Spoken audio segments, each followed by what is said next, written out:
Good morning, everyone, and thank you so much for joining the Colleen EDC Coffee Chat, Coffee with Colleen. We really appreciate you joining us today, and we are excited to have Kelly Fox on with us this morning.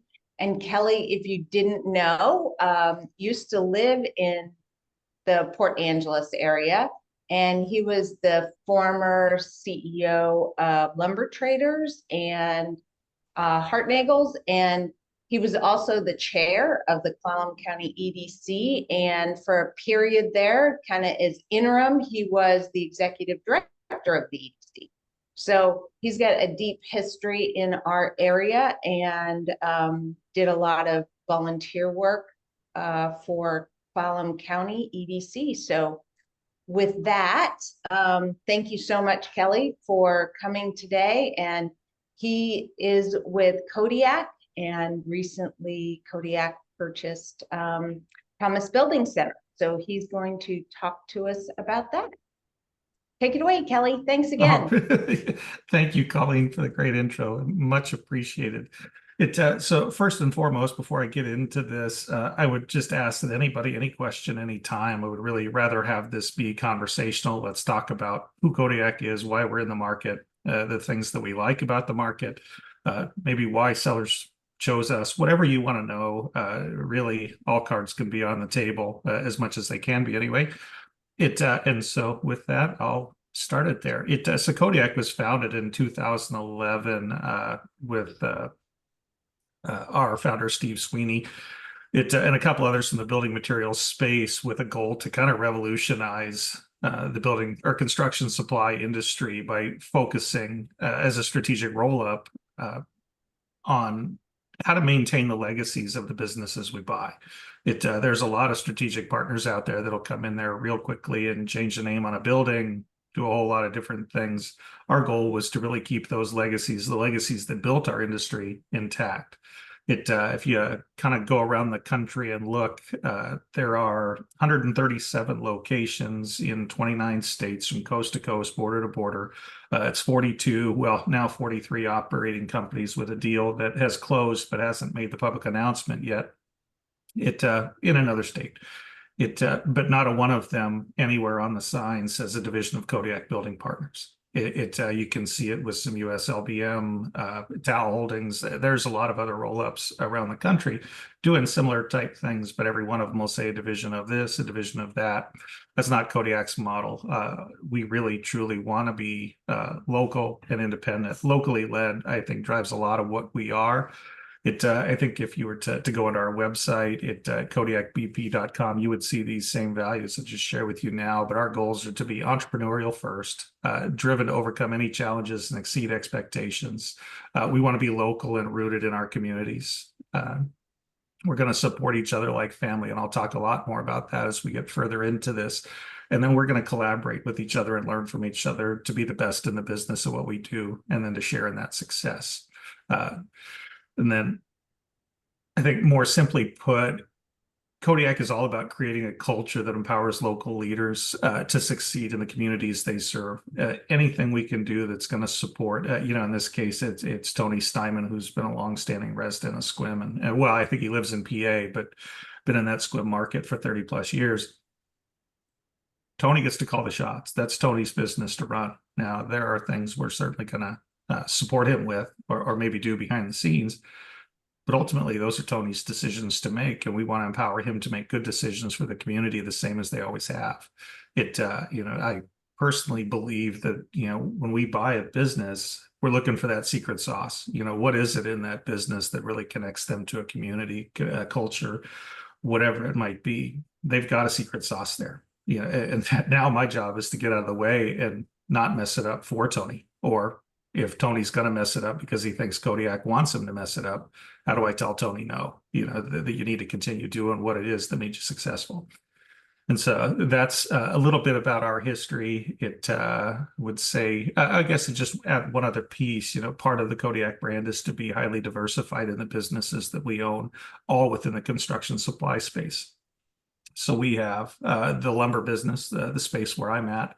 We have production lumber that sells national home builders and manufacturing capabilities with trusses, wall panels, you name it.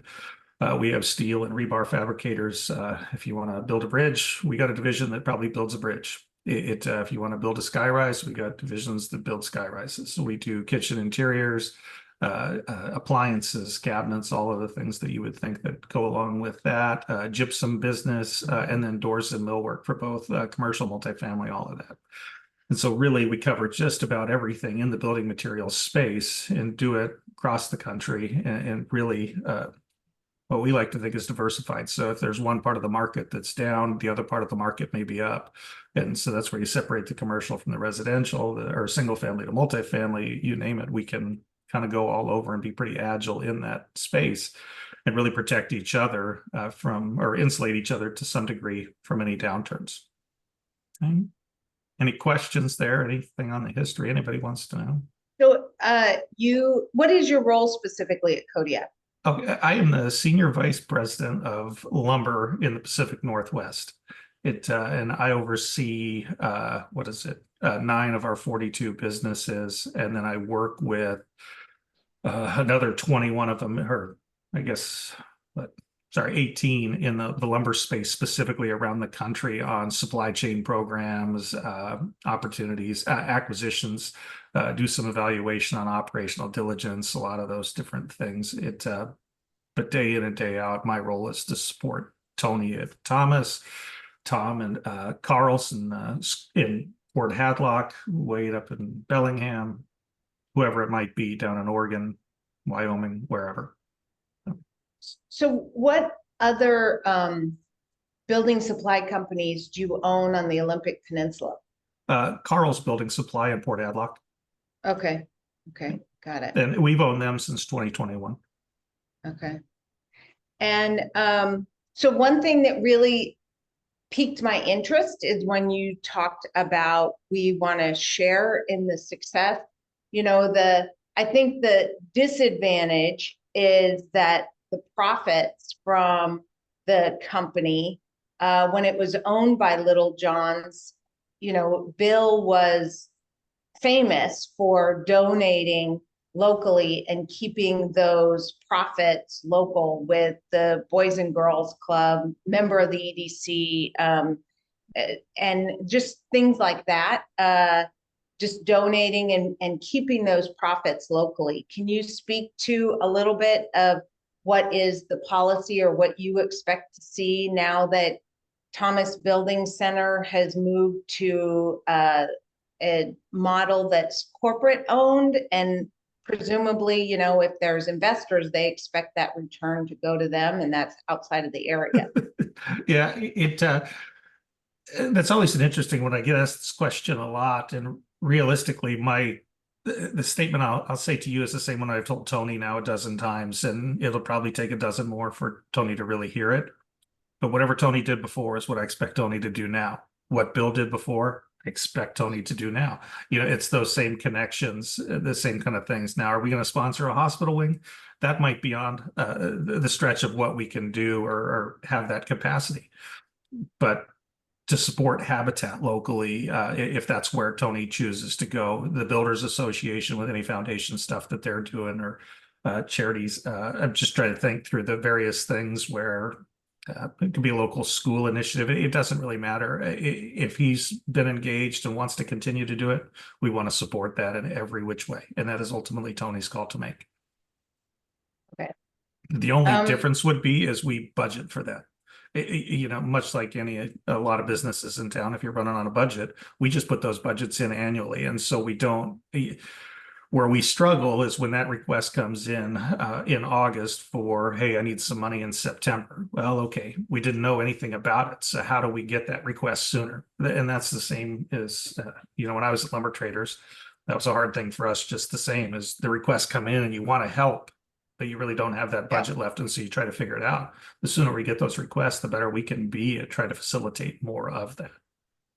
Got it. Yep. That's pretty typical with most organizations setting their budget. And it's, you know, and which makes it challenging when a good opportunity comes up.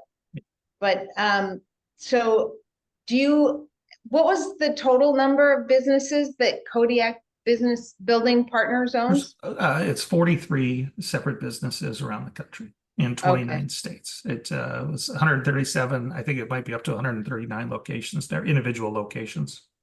okay, okay. And in Washington State, how many? Let's see. We have five. I think it's four actually in the state of Washington. I think Mandir and Northwest are across the border into Idaho, and then we have one in Albany Falls, which is what the first driveway across the Idaho border from Washington outside of Newport. I mean, on the Idaho Panhandle. Uh-huh. But so four in the state of Washington. You know, you had said that if Tony was donating before, Tony could continue to donate. But what I think the model was when Bill was alive was he wouldn't necessarily have Thomas Building Center do the donations. He would do it as an individual. And so how will that be replicated? That's a tough one. That was, not necessarily out of the business, it's out of Bill's goodwill, and so that's Bill's personal checkbook. Unfortunately, I can't spend Bill's personal checkbook. I think Lindsay and David took that with them when they sold the business and moved on. There are things that Kodiak has a foundation internally that every year we have of our businesses. We select some that have done some great things in the community and we supercharge them with a grant. I think last year it went to children's issues or family issues into the Colorado market through our Barton Supply business. I don't know where this year's grants are going to go, but this year's grants are dedicated to veterans issues. And so we have a foundation golf tournament in September where I think last year we raised $750,000 or close. And of that, a significant portion, I think actually all of the proceeds went to that community and family housing stuff this year. I think the goal is to put all of that to veterans. Now, the specific veteran causes, there's some that Kodiak supports on an ongoing basis, tunnels to towers. It's the veterans housing. Apologize, the name's escaping me at the moment, but those things continue to exist. And now if we have something with a local business that's done a lot in that space, it's likely this year that they get the grant from the Kodiak Foundation to say, here, go give them another 50,000, 100,000, whatever that number turns out to be. That can put that back in the community real quickly, but it'll come from the Kodiak Foundation, but it'll go through Thomas Building Center. It won't be, Kodiak's name will not be on that donation to whatever organization that is. I think this is, if I'm being honest with all of you here, I hope this is the last conversation we ever have about who Kodiak is.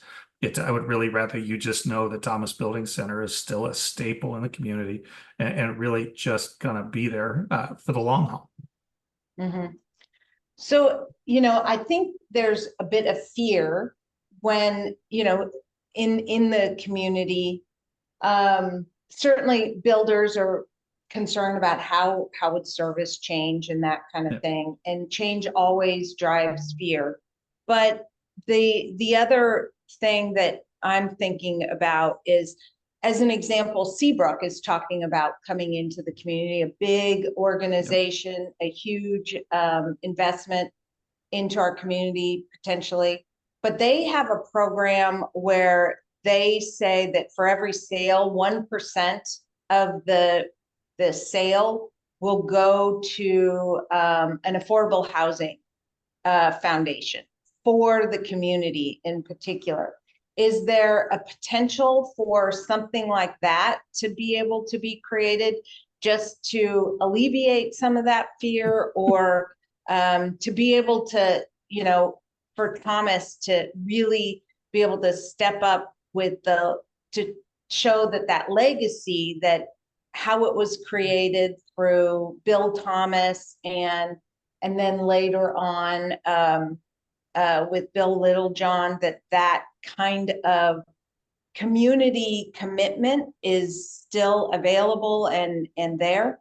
Yeah, from the Kodiak perspective, that's not a decision we're going to force down on Tony. If Tony wants to do that, we would certainly support that and encourage that, and he could make that decision however he wants. That's not something that So there are decisions, as we talk about, close to the customer and decisions that are no one cares about. The things that are close to the customer, things that are like what you're asking there about us putting a program in place or Tony putting a program in place. That's a local operational decision. There are businesses within Kodiak that do just that. And some probably even on a bigger level with some of the things that they support. So that's a decision with Tony, and it's things over time we talk about. How does he want to continue the legacy? Right now, I think everybody's trying to get their feet underneath them and understand what just happened. The employees go to work on a Thursday and learn that Friday they have a new owner. That's a little scary. And so right now we're just slowly going through the transition at a pace that matters to them. But eventually this is ultimately Tony's decision to make. And if Tony finds a lot of value in that and wants to do that, 100% we would support him however he chose to go forward. So we really Tony, I got got to a get question for you. Tony in here. Go ahead. What is Kodiak's position in getting involved in some of the statewide races and in helping with that? I'm speaking with my BIAW hat on and for instance 2066 and looking for help for that race. Do you guys get involved in that? So on the local level, we leave it up to the operating companies to be engaged however they want to be engaged. On the national level, we see it a lot differently, but we do have through the National Association of Home Builders and the National Lumber Building Material Dealers Association. I think I got that out right. That's a mouthful, but we are a legislative policy donor and really do get heavily engaged in all of those things. I think on the 2066, if it's good for the builder locally, which I believe that it is, Tony and his team are way up at Builders Alliance and Frontier. They all get engaged through the local builders association. That is, Kevin, you and I have that history with the BIW, NPBA, and others. Yeah, we stay engaged there. Now, whether Kodiak makes a direct donation, I don't know that I've seen that, but through our operating companies, most definitely. Or however that donation or that support works. We'll have a chat offline then on that. Okay. Yeah. So does Thomas do any government contracting currently? And do you expect that they may, I guess the question is, have they done that in the past? Because it sounds like if they did, that would be Tony's decision and he would continue to do that. So we have the Park Service is a huge customer for everyone on the peninsula, or at least in the building materials space, and they have supplied the Park Service, and I do believe they will continue to supply the Park Service. It's not a lot of change in that, so or at least we hope there's not a lot of change. Yeah, got it.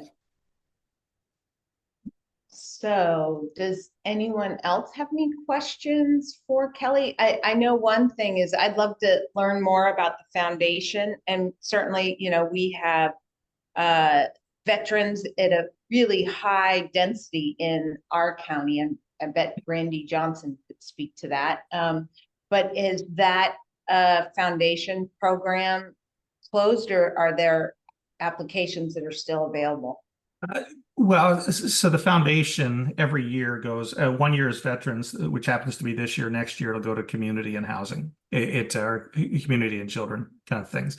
And so with that, we raise that money all year to give it all away. It's at the golf tournament or at our foundation events. And so through that, I think most of the causes that we end up donating to come through the operating company. And so if you're working with a Thomas or a Carl's out in Port Hadlock and they're really on to something and they're doing good work there, it gets through the foundation in that way. And then the foundation picks up and carries it. And so it really has to come through the local operator. It's not something where on the Kodiak website, you can say, I want to get a foundation grant from. It's really going to come through that operating company because, as I said, we don't want it to say a donation from Kodiak Building Partners. We want it to be a donation from Thomas. Okay, but so is there an application period for it? It's when you're working with Tony, let's just say, Sarge's place or whatever it might be out in Forks, just thinking of one that I remembered. If they were working with Tony already and doing a lot of good things and making those donations, if Thomas was selected to give that grant, Thomas would then just go and go for it. It's not an application. It's something that is already in the works that Kodiak then finds is a really good cause through the work that Tony's been doing or Thomas has been doing, and then goes and supercharges it that way. So there's not a place where somebody can just go apply to get a grant. It really has to be worked through with a local operating company because we want to support them at the same time we're supporting the community. Got it. Understand. The other Mitch, part of the foundation, just real quick, and this is one of the Kodiak culture things that I think I would that I will share. So the Kodiak Foundation also, there's two sides of it. We already talked about the charities that we give to. The other part of it is the Employee Assistance Fund, and so every employee at Kodiak has the opportunity to receive assistance anytime they need it from this Employee Assistance Fund. And the fund is, so we had the flooding in Linden and Cedro-Woolley a couple years back. We had several employees that needed that assistance, either to cover short-term housing, insurance deductibles, you name it, whatever the reason might be, or an employee with, had cancer hit us at Frontier Building Supply, and we had an employee able to get some of their treatments covered with that Employee Assistance Fund. All of those kind of things are available to our employees. They are funded through employee donations or payroll contributions, and then there's a Kodiak match, dollar for dollar, to everything that the employees donate. So if a ISD employee put $100 a week in, Kodiak's going to match it with another 100. The foundation grants are the same way. So the money we raise at the golf tournament, Kodiak matches it dollar for dollar. And so we end up in a really cool place with a nice pot of money that can really go a long way. The money that our people got up here at Frontier and Builders Alliance during those floods was supported by employees in the Florida market or in New England or wherever it might be. And then when they had hurricanes in the Florida market, our money goes to help them. And so that's part of being 7,000 strong, is really supporting each other and creating a great sense of community within the Kodiak family. Mitch, you had a question?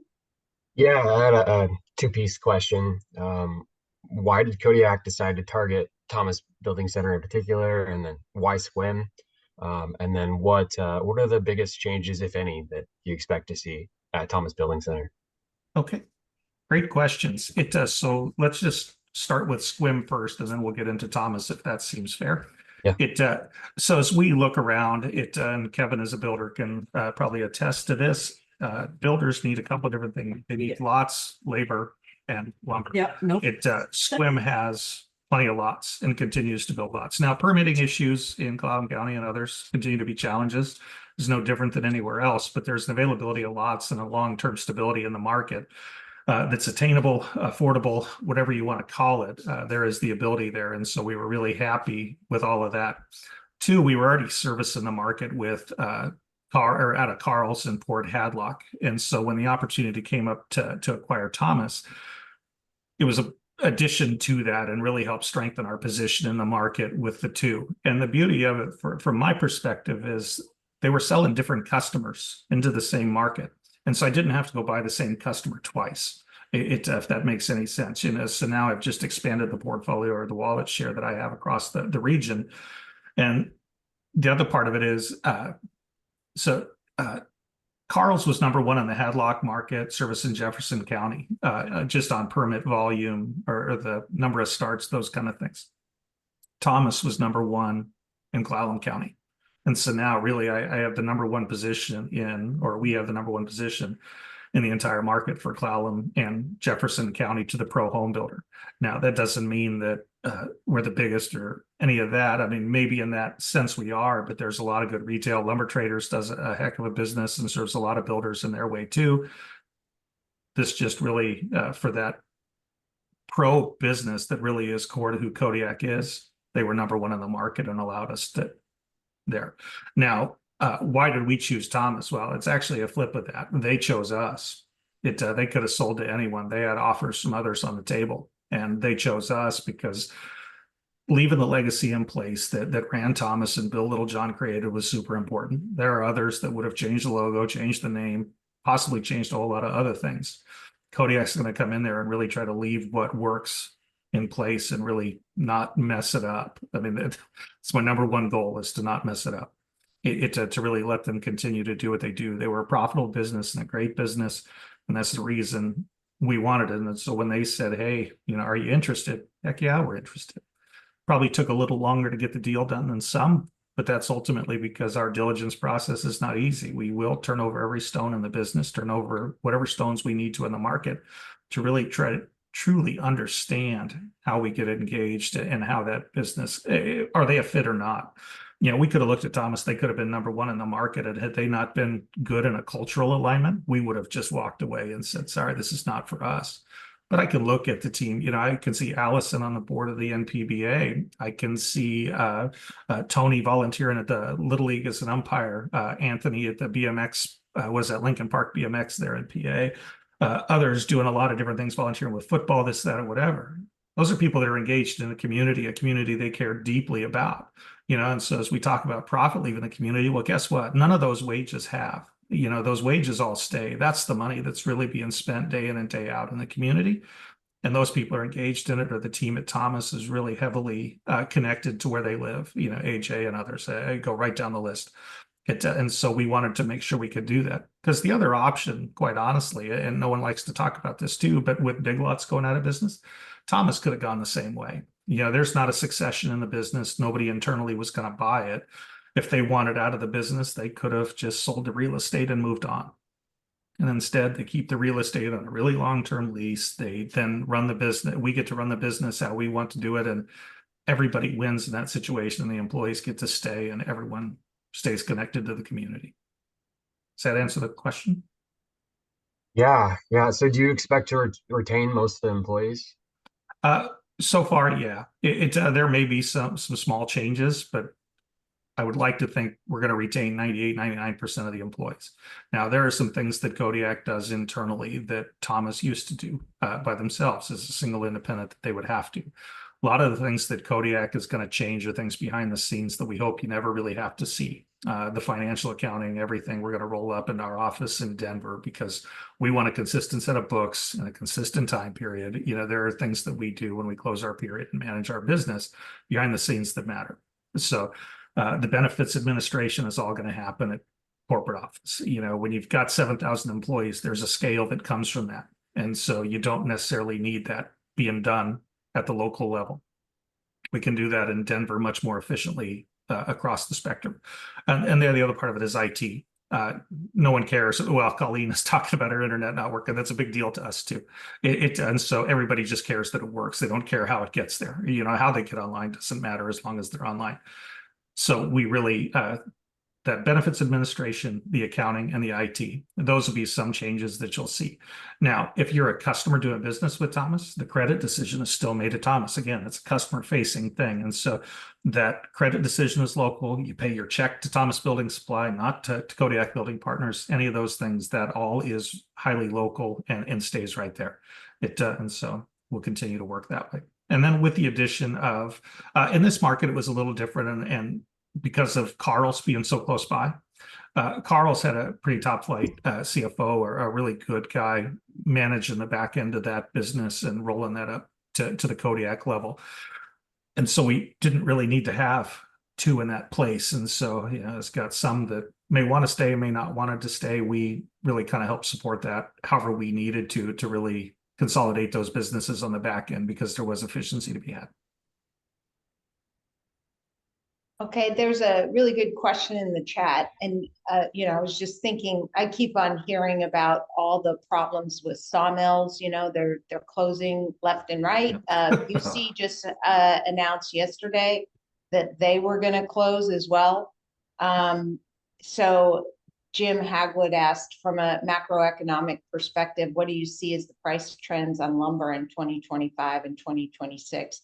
What are the primary influences on those prices? It's always supply demand. I mean, it is truly a supply demand issue. And so if housing starts to sort itself out with any change in the interest rate by the Fed, lumber prices are going to skyrocket. Are they going to be back to the to the pandemic levels of, $70 OSB? I certainly hope not. I can't find a builder that would raise his hand to it. Now, as a lumber dealer, deep in my heart, I like $70 OSB. I mean, it's good for me. But at the same time, it's not good for housing. And I would rather find that balance that works for everyone. And so, yeah, I do think there's going to be some lumber price appreciation. We have been this entire year skidding across the bottom in a way that nobody likes. It's been very, very tough. And so with that, as things kind of pick up, we expect the prices to come up. We hope the mills are a little less greedy this time around and we don't get into those big levels. But yeah, we're going to follow the markets wherever the markets take us. And I think any good supplier, whether it's us, lumber traders, Builders First Source, or USLBM, TAL, I don't care. We all follow the commodity markets, and so wherever they go, we go. I would just like to think that we'll get some price appreciation because it makes things a lot easier. You know, in the pandemic, all of us that own businesses had to raise wages considerably to even compete for talent. Well, now commodity prices don't support those wages. You know, when they did, it was fantastic. Now we're struggling to on the other side of this, and so we really do need that price appreciation to our level just the same. So Lena asked, will customers that have accounts need to reestablish credit for charge accounts? Nope. No. Okay. Our credit agreements are in place, and the way we structure deals, you know, there are deals that are stock deals and deals that are asset deals. And depending on the type of deal, we don't need new credit apps. There may be some things we do on the supplier side because we changed the name of the LLC that's behind it.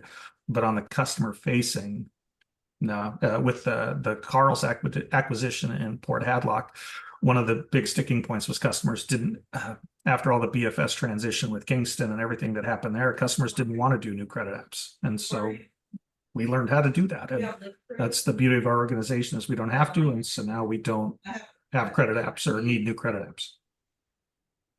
So I want to add a little bit. What I understand from some mill owners is that, you know, the price of dimensional lumber has gone way down, but and so you would think, you know, all along the line. Oh, I hear somebody in the background. I have kids getting ready to leave for a Oh, school thing. I apologize. It's okay. I was trying to put somebody on mute, but that won't work. So anyway, yeah, you've got the demand has gone down, therefore the dimensional lumber price goes down. But the mills are having such a hard time because the landowners, they don't have to harvest their land, and they're not pleased with the amount that they would get if they did go ahead and harvest the lumber, the trees on their property. So they choose not to. They're waiting for the market to turn back around. So you've got, you know, and if they do harvest it, then the price, they want a certain price, but they can't sell it for that, you know, and profit. So that's why so many mills are going under right now. And so much capacity was built up during COVID because, you know, 1,000 board feet went from $300 to $1,200. And Yep. so everybody increased their capacity, mills did, and now there's just way too much. So now you've got the least efficient mills around dropping. But by the way, Inner 4, thank God, and PA Hardwoods is not, they're not in that boat. Dave Lowry was saying that that their mill is one of the most productive and efficient mills in the Inner 4 inventory. So that was great news to hear. There were some rumors that they might be folding, which is not the case. They did go on a week on, week off schedule, but that's because there's just so much lumber out there on the market today, and because of all this capacity buildup during COVID. So well, I think there's another part to this too. You know, we're starting in some markets to see southern yellow pine move its way west. You know, the biggest wood basket left in America is in the Southeast, and that southern yellow pine is absolutely abundant. And so we're seeing it in Colorado, we're seeing it into Wyoming, and it's actually moving its way up here. Now, will it get into Washington? I don't know. But at some point, somebody's going to figure out the efficiencies of rail to get it to where we need it here in this market. And when you're, let's just say you're building trusses, the top and bottom quarter structural and fur or whatever you need it to be, but the infill on the verticals or the pieces, the component, That could be southern yellow pine, it could be hemlock. It really doesn't change the structure of the truss because so much of it is driven by the plate. And so with that, we're going to start to see a lot of that come into the market, and that's going to put further pressure on an inner four. I drive by a Sierra Pacific mill here on Highway 20 outside of Anacortes, and it is absolutely chock full of wood. I mean, it is as full as I've ever seen it, even still now, trying to sell through. Now, the difference is the log decks are going down. You've talked about that. Busey on I-5 there in Everett, that log deck is empty and they're struggling with fiber. And so we'll see what all of this does. There's a lot of things changing. The rail strike in Canada is going to have an effect. I just go on and on and on about commodities, but yeah, it's a really tough market. Yeah, Busey has been a customer of the ports, and with their announcement yesterday that they're closing, that was, it's just one more hit to the industry. So Rebecca asked, will you be considering local mills as suppliers? Yeah, we already do. It does. So we already buy out of Interfor Direct through LMC is our trading partner across the country for Kodiak. We don't have any mill direct relationships. Well, I can't say any. There are some with Weyerhaeuser and a few others nationally that makes sense given the scale we have. But we tried to partner through LMC, and with LMC, they broker a relationship with Interfor Direct. In fact, the studs go straight to Tony right out of the mill there in Port Townsend, Port Angeles into Sequim. And so it all matches. Yeah, we do everything we can close to the source where it makes sense. And our businesses do it because it's operationally efficient, not because it's something Kodiak told them to do. They already understand it. That's what makes them best in class operators and why Kodiak wants to buy them. Got it. So Amber asks, from NPBA, from the perspective of non-commercial consumer, what is the incentive to buy from Thomas over Home Depot now that the company is no longer locally owned? It's still locally led. It's still the same great service that you had. If you want to go to Home Depot and send your money to Georgia, that's great. Or I don't know what, I'm sure Home Depot gives to the community the same as Thomas does in their own way. The non-commercial consumer, that's a tough one for us. Our key customer is going to be that home builder. Yeah, if we get to retail the project stuff that needs a high-touch service and needs an understanding, that's the service we can provide. We're not going to try to be everything to everybody. Some price may matter more than it does to others. And when price really becomes a driver, maybe that's going to be a Home Depot. And I don't want to sound curt saying that, but it is just, for us, we want to focus on what we do best, and that's service and that pro builder. And that's where Thomas's strength lies. Yeah, we can do some of that retail, but it's going to be retail project stuff. Or things that support the pro. We've got the expanded rental department that anyone can use, the power equipment by Power by Thomas, the steel and those kind of things. So there are some categories where retail or that non-commercial really is important to us, but by and large, the important part of our business and what we really try to focus on is how we continue to support that pro builder. So as a large corporate entity that presumably buys a lot, do you have more buying power, able to get better prices because of the volume than say Thomas would have been able to get when it was locally owned? Yeah, there's just no two ways about it. We can look at that and on the supply chain side of things where we can negotiate better programs, better terms, better opportunity. Absolutely. Now the hard part about being locally led is that Tony still has to say, I want to be into that program. I could put every program in front of him under the sun, but if it's going to fundamentally change his business, change the quality, change the customer expectation, I would expect Tony to push back. And so I don't want to just say, here's a national program, you should use this because it's better, because I told you it's better.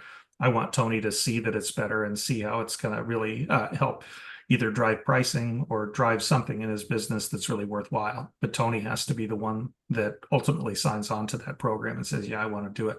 There is not an edict from anyone at Kodiak that says you absolutely must do this outside of some things that are people related because of our scale.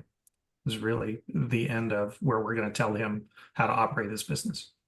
Mm-hmm. So how do you guys set your prices? I mean, we've gone through a lot, is it I'm sure in some products, here's the MSRP, it's a keystone markup, and that's just how everybody does it. But for lumber and that kind of thing, how are those prices set?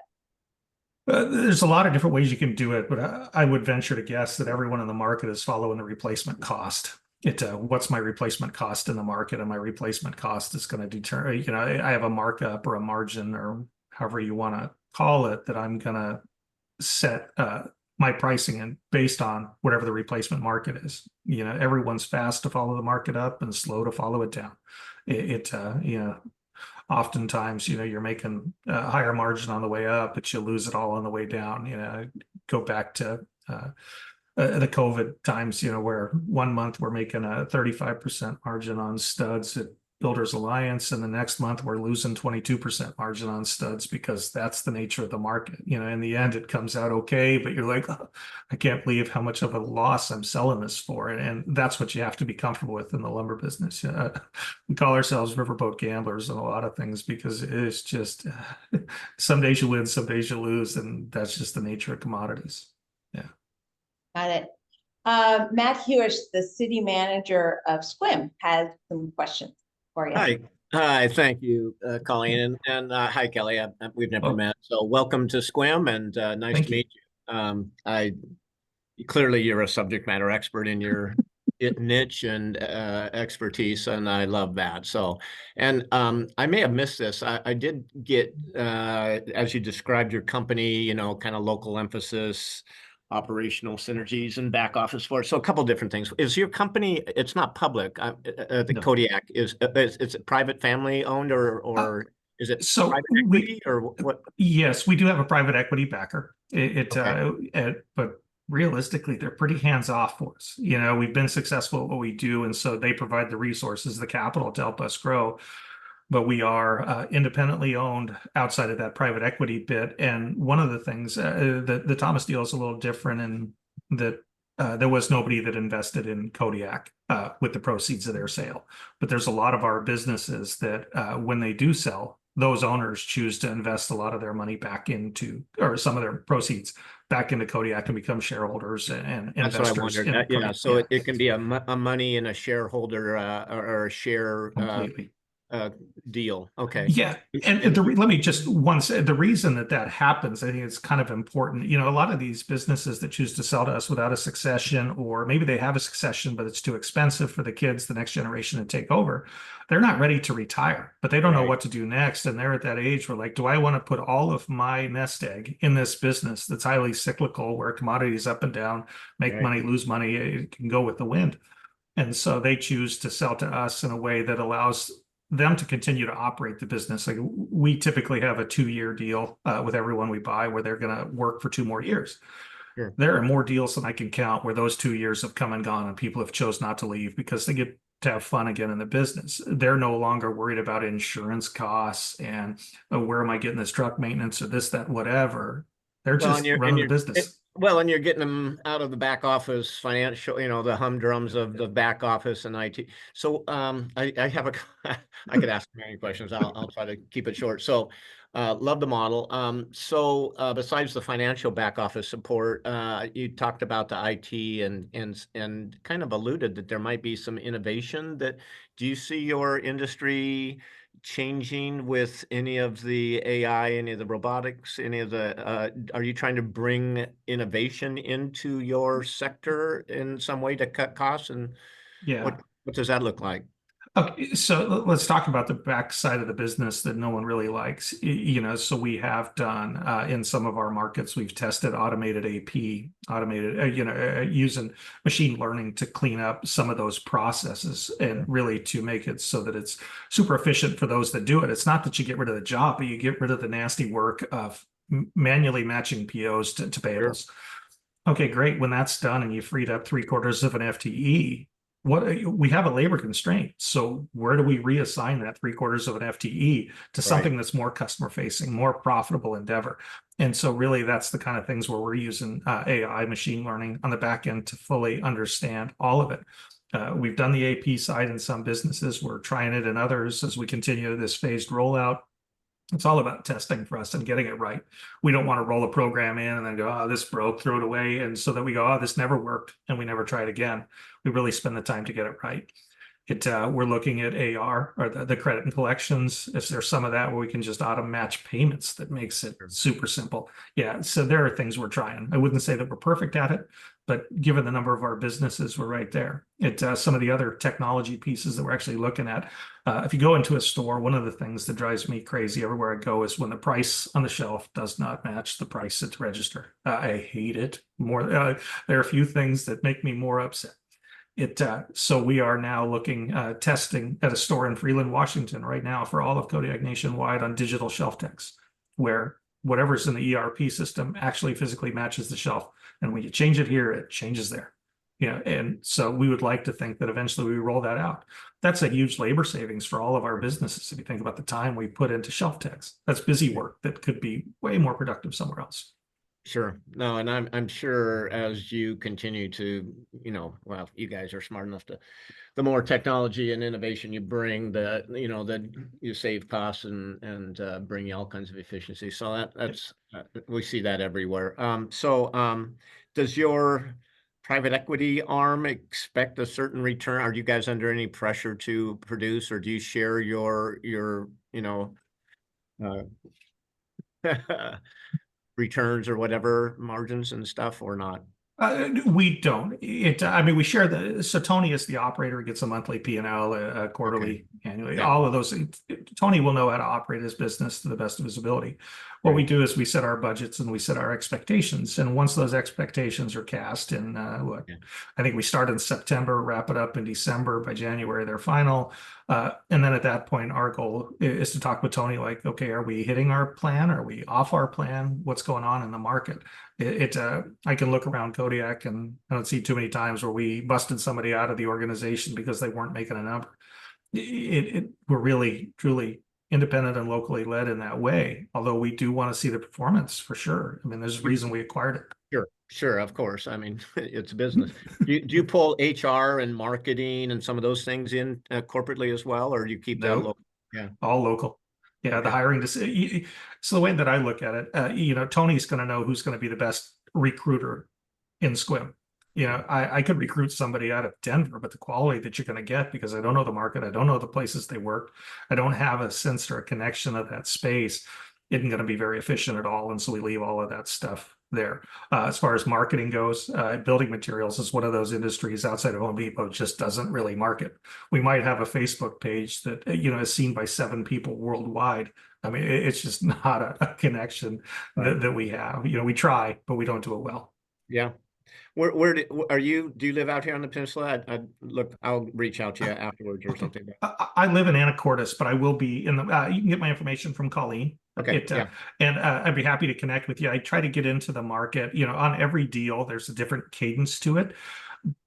But for the most part, I try to be there on day 1, day 30, day 90, and then at day 180. And after that, I'll be out there in the market with Tony and Tom at Carl's, probably every 6 to 8 months or so. It's just not, I don't need to be there to meddle in their business. Really, I want them focused on the day in and day out operations, not guiding me through a dog and pony show to ask a bunch of questions that I can get out of the same computer system. Yeah. Thank you so much. Nice to meet you. Absolutely. Nice to meet you too. Thank you. Welcome. Yeah, welcome. So John Temple asked, what are the percentages of ownership you mentioned, and what is the chance that Kodiak goes public? So the public question I can't answer. I will say that we are probably pushing 70% PE, the rest independent. And that's pretty standard of a PE type deal. They're not going to invest in your business if they can't have some form of control. So, yeah, but public, that is way beyond my pay grade. That's up the C-suite a little bit. Got it. All right. So any other questions for Kelly? How are you enjoying Anacortes? I absolutely love it. My kids love it here. Connection to the school, soccer, life, all of it. That's good. That's good. All right. You own a sailboat yet? No. I own an old Land Rover. It's already one money pit. I don't need to. Yeah. There's one other thing that I forgot to mention that I think is worthwhile in the Thomas acquisition. I think it was Mitch that asked the question, why Thomas? And I didn't get to this, and so I'll come back to it. So with our businesses, now 4 here in Whatcom Island, Skagit, Jefferson, and Clallam counties now, there are things that we need capacity to support: truss manufacturing, door shops, any of those things that support our pro builder, or it could support the retail consumer just the same, but ideally geared towards that pro. We don't fully understand, or we didn't have enough capacity to make any one of those plants fully operational. We just couldn't get the payback, because if you can't build X number of trusses, all you're doing is throwing money away. And so now with Thomas, and we probably still likely need one more business out here connected geographically some way or another, where we would have the capacity to support a full-on truss plant, where we could then supply our own trusses, the margin opportunity to the manufacturer, all the parts that go with it. Door shop would be the same way, although I think we have capacity in doors now where we could do it. Trusses are a different deal, because as anybody that knows anything about trusses, you ship an awful lot of air. There is a lot of volume on a truck for no weight. And so it's very inefficient to deliver. That being said, it still has to be done, but you have to have capacity that can support it. And so that's the other big reason for to go after Thomas, is to really help us support that capacity building exercise that eventually allows us to really hit the rest of our strategic plan in the next 3 to 5 years, where we put a lot more manufacturing capacity behind the businesses and accelerate our growth into that pro space. So now this is starting to get really interesting to me, as an economically distressed county, and with McKinley going under, and 418 jobs lost, we really need to create more value-added production in our county, and trying to learn the whole industry sector and really understand it, hiring all sorts of experts in this space. How can we work with you, Kelly, and Kodiak to try to help you get to that point where you could create a truss manufacturing plant here on the Olympic Peninsula? So I know the number of trusses that we have to build. I know the number of trusses we currently buy. And as we start to really kind of close those two things down, that's where I get to reach out and say, okay, now I'm looking for this kind of lot. I don't want to buy it. I need a long-term lease. I need this facility. And that's where I could work with you and really try to figure out what the next steps are. We're still a little ways from that. It's going to take another acquisition out in this space to really close that gap. I'd love to think that we could just go pick up more business, but I don't see that builder volume really where it is just yet. So as we get down that road, I think we can have these conversations and talk about where it makes sense. Given the geography of where our locations are, access to wood, quite honestly, it makes a lot more sense over in the Cedro Woolley market for me. But maybe that changes with incentives that come from the county or other things that not the county, but maybe the state government or the federal government on investing into a distressed county. We can opt is opportunity zones, any of those kind of things might come into play that helps us make more sense of that investment in a different space.